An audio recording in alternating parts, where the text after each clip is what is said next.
Valutrades. Welcome to the Valutrades Basic Trading course. This is a series of videos designed to launch the journey of beginning traders in every aspect of trading with Valutrades. In this video, let's take a look at scalping strategies in trending markets. In previous videos, we looked at the different market types, how to select which pairs to trade, and what precautions you need to take when scalping versus swing trading or intraday trading. Many of your existing trend trading strategies will work with scalping as well. Here we have a currency pair with low spreads, and we are looking at the 4-hour chart to determine the overall direction.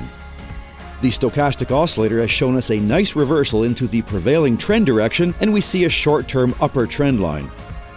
You may use your other favorite indicators to help, and we see the Parabolic SAR is also bearish. Moving to the 1-minute chart, we can see a variety of chart patterns that you would use for any trading style. Remember, in this case, we want to trade short, and we have a double top, a descending triangle, another double top, and always keep an eye out for rising wedges in bearish markets and falling wedges in bullish markets. Of course, before trading, always check the economic calendar to avoid surprises and perhaps to take advantage of the volatility after the figures are announced. You will also note as we scroll through the morning's price action the lack of movement during the Asian session and an increase in activity as the European session takes over.